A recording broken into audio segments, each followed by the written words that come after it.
Hello everybody and welcome back to the Ōkami walkthrough. So I kind of realised my massive boob that I had made, and I don't have enough praise to quite rectify it at the minute. So I'm gonna buy some stuff so that I can then, you know, sell some stuff. Yeah, it's one of those things. But now that we did that ball pushing puzzle, or puzzle with massive air quotation marks, all of these ball torches are now lit, which means that we can burninate everything. It's beautiful. And since we can get up to the top point now of the moon cave, we can get a little something if we do some fancy footwork, basically. Or to be more precise, fancy cannon work. Because there is a hole somewhere, not quite sure where it is.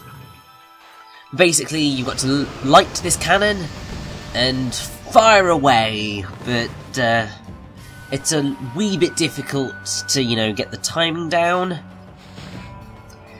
And we are probably going to be here for a little while as I desperately attempt to get my timing down.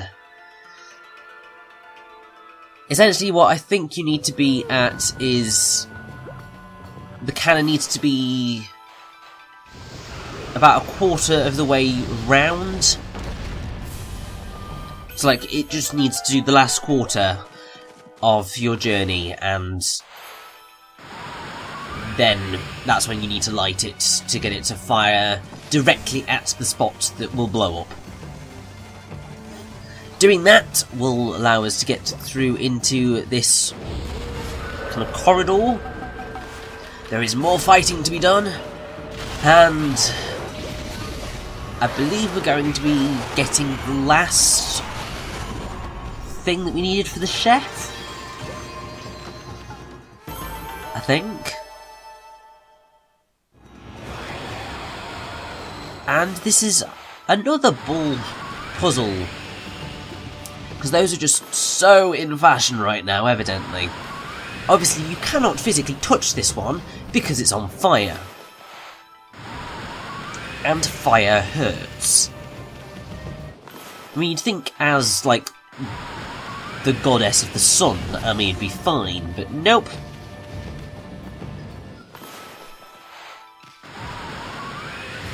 Now the main reason you need to get this across is because you need it to burn this passageway. But you can also, and will definitely need to use it to get to these two treasure chests.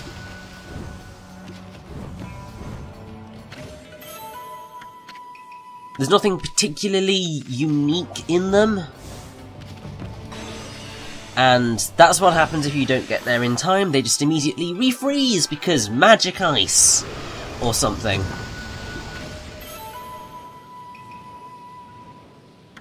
The weirdest thing is that that ice renews itself, the other ice does not.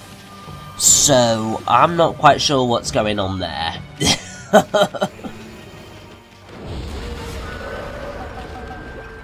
And now we've just got more imps. I don't know whether we're going to be introduced to any more of the... what they're called? The wheel family enemies. I can't quite remember. It's been a while since... well, a very long time now since I've recorded the footage, and also it's been a little bit of a while since I recorded any commentary, so brain is all over the place, but it'll be absolutely fine because we get to the good stuff in this part. Ah, there we go, Black Demon Horn, which I'm pretty damn sure was the last item needed to progress. Now before we go and give that all to the chef, at least I think before we go and give everything to the chef,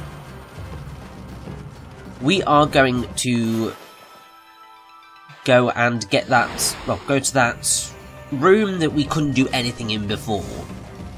that was like just past where Ōkami was.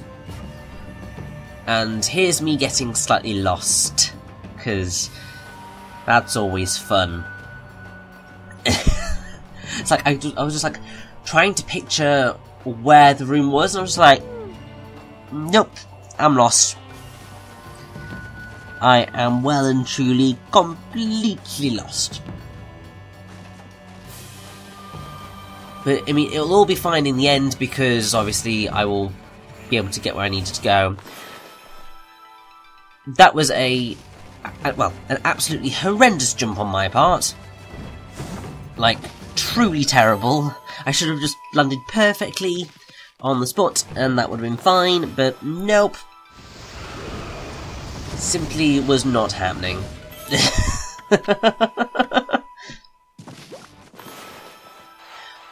But since we're down here, let's get all the goodies that are down here.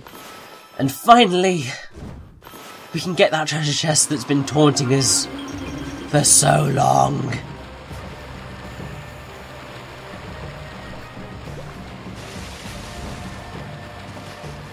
Take this, you stupid treasure chest. And all I got for it was a stinking crystal. The least you could have done was give me a stray bead or something, game. Come on.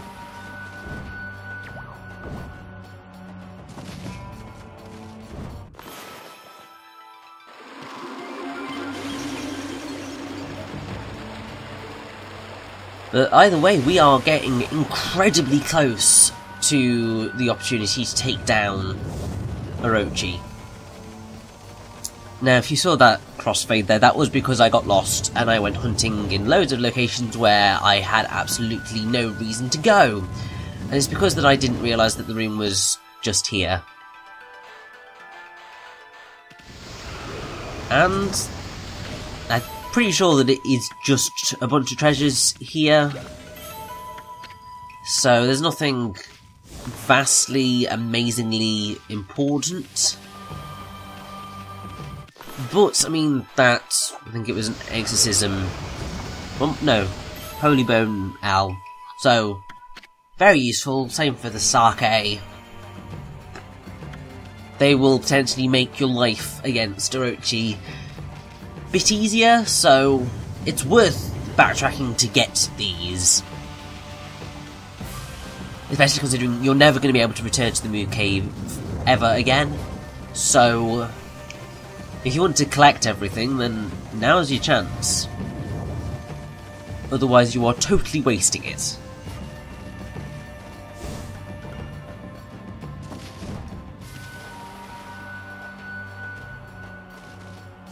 But now I'm pretty sure that we have collected everything. Which means that the time truly has finally come for us to face down Orochi. We just need to, you know, send this appetizer up. Hopefully Kushi hasn't been eaten yet.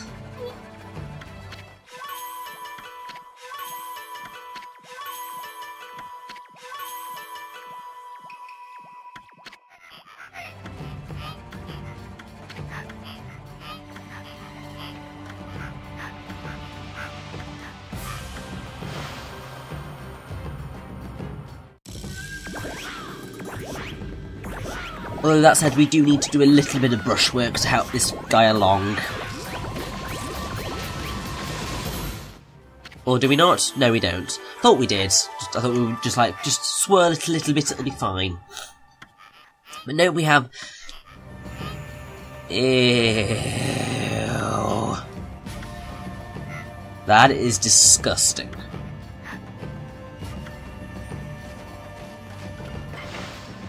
Like, well and truly ultra vile.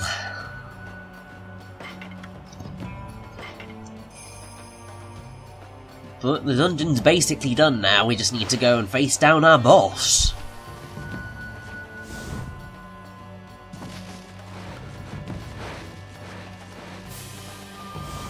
And now we finally get to ring the bell!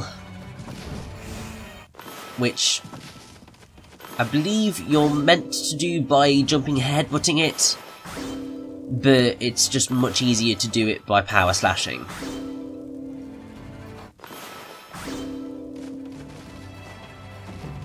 And I believe that you need to hit it 9 times. Yes. Oh no, it's 8. It's basically as many heads as Orochi has. So, that is indeed 8. Yep. My brain immediately just slips into the whole 9-tailed fox type dealio and just completely forgetting, nope, it's 8. Because Orochi's the 8-headed serpent.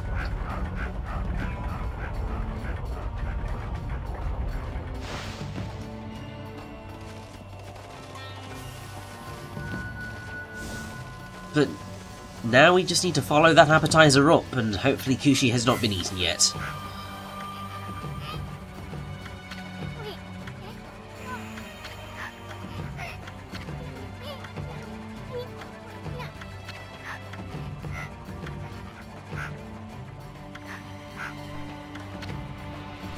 Yes, we really want to go, god damn it.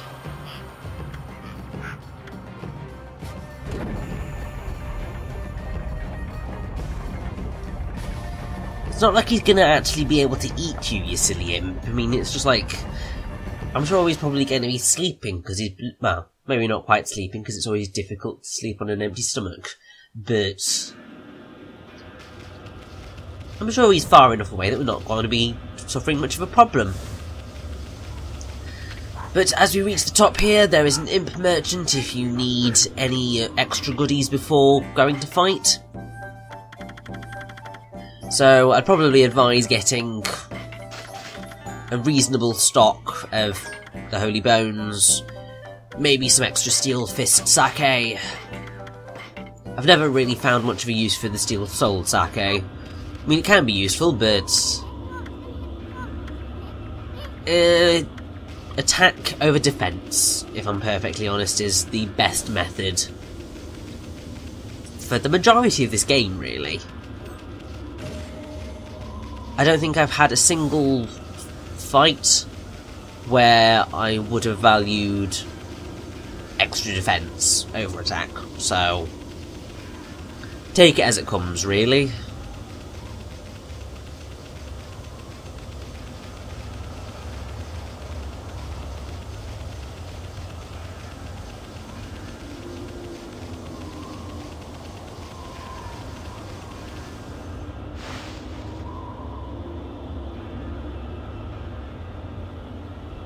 But here we are, and there's Kushi.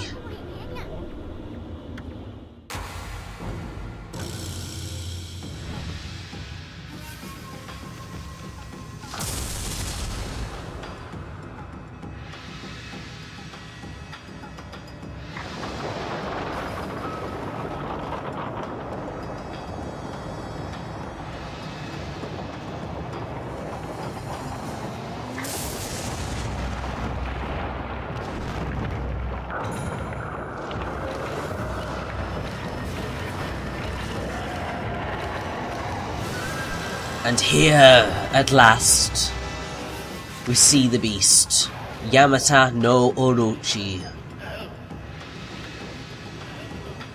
And oh my god, he is terrifying!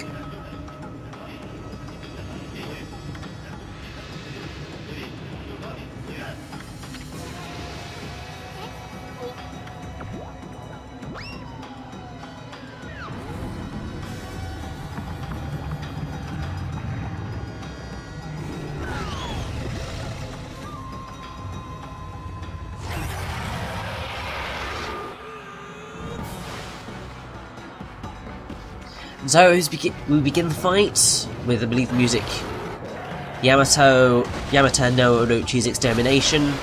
We can't do anything. Orochi is protected by some sort of barrier. Oh, things are not looking good right now.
And so, after a miracle has happened, Susano is finally living up to his, well, what he should be, the name that he should have been living up to for a long time.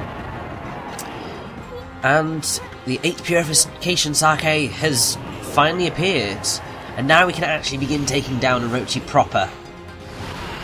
Basically, you just kind of fight against his heads, and as soon as they open their giant maws, you fill them with sake.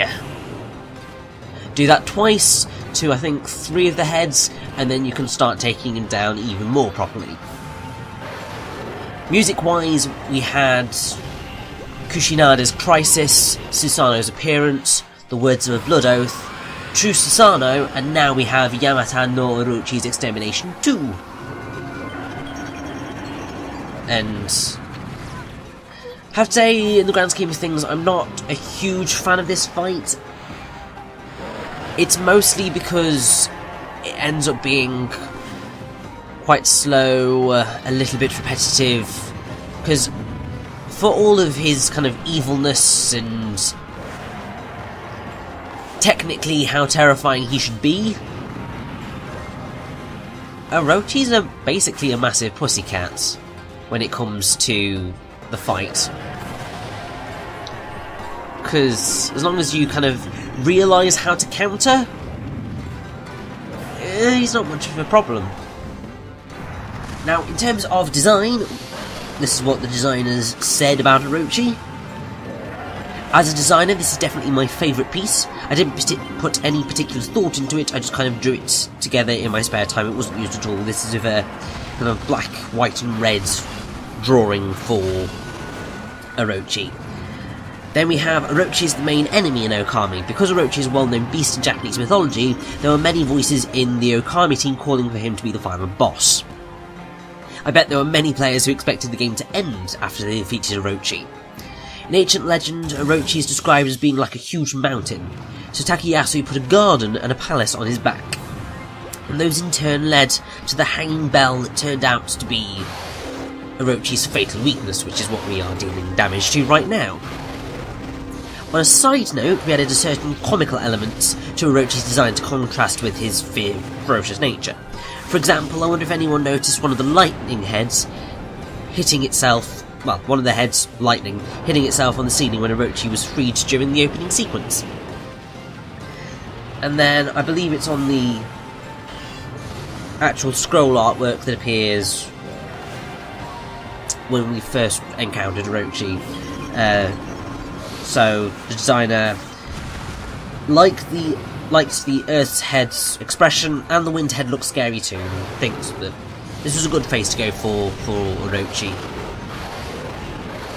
There's also, I believe it's the Shadow Head. The one that was doing the evil things to Bloom also kind of releases baby Orochis, which are actually kind of adorable.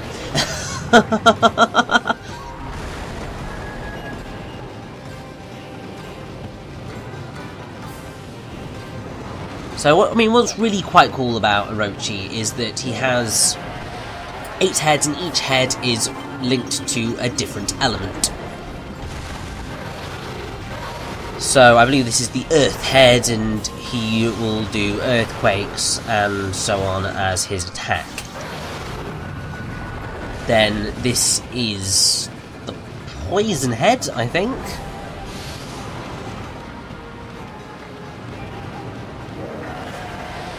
I am just getting my my facts straight right now.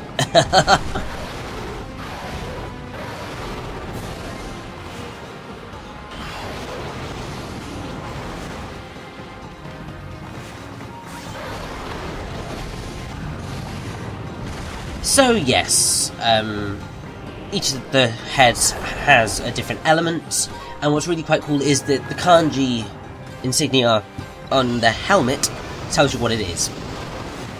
So we had fire, earth, poison, this is light. The next one along is lightning. Then we'll have water, wind, and then darkness. And basically the lightning head is an idiot. Basically, it loses sight of its target very easily. I mean, you can see that in the first cutscene. Well, technically, I think even in the first bit of this battle. Because when Orochi appears, and it just loses track of Ami, even when Ami is directly in front of it. Apparently the reason for this is because the lightning head is on the complete opposite side to the fire head. So whereas the fire head is quite intelligent, the lightning head's an idiot. Now if you want to easily take out the bell that we saw, and that we had to face down first, if you use that exorcism, well, an exorcism slip L, you can take out the bell in one shot. Which is quite helpful. Now, Orochi in myth, it's very, very big, so it translates to the 8-forked serpent in English. And there are 2 original legends in Japanese mythology and history. There's one in the Kojiki and one in the Nihongi. In both versions of the Orochi myth, Susanoo or Susanoo is expelled from heaven for tricking his sister Amatersau, the sun goddess. After expulsion from heaven, Susanoo encounters 2 earthly deities near the head of the Hi River, or High River, and they're weeping because they are forced to give Orochi one of their daughters every year for 7 years.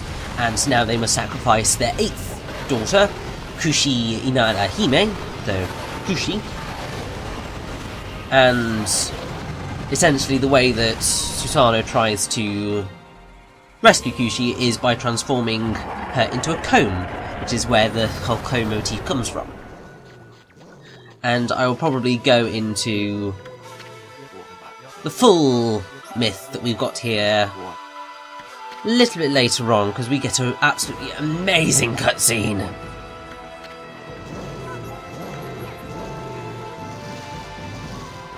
Because we've got to deal with the legend, repeat it as it needs to be done. Whilst I have a quick moment, etymologically, Orochi derives from Old Japanese wuruti, but its etymology is enigmatic. Besides the ancient Orochi reading, the kanji that's there are commonly pronounced Daiya or Daija, which means big snake or large serpent. So that's where it's all coming from. So, we've made the moon, which is going to do absolute wonders for the sword.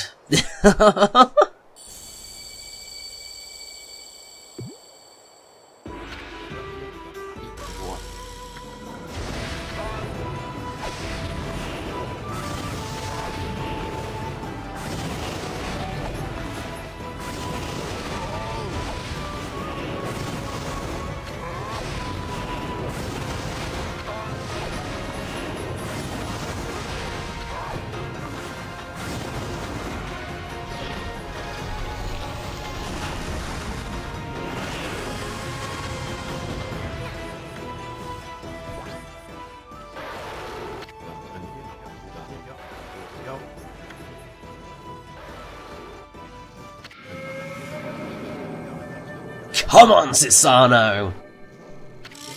Bring it home with the Celestial Cleaver!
And so it came to pass that 100 years after its first defeat, the dreadful Orochi succumbed to Amaterasu and Susanoo's onslaught. As the foul breath left Orochi's twisted body, the curse lifting, a powerful sword known as Sumigari appeared. It was the reborn form of Tsukiyomi that had been consumed by Orochi. Armed with this new blade, Amaterasu prepared for further adventure. At that moment, a mysterious evil force emerged from Orochi's corpse, splitting off in all directions and flying off into the distant sky. At that time, no one had any inkling as to just what that force was. The truth is, the real calamity and chaos had yet to visit the world. But for the time being, Kamiki found itself enjoying a new era of peace. Our story, however, is far from over. In fact, it is just beginning.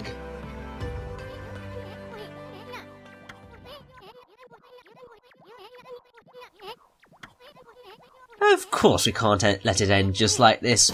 We need one of those victory howls. Bring it home, army.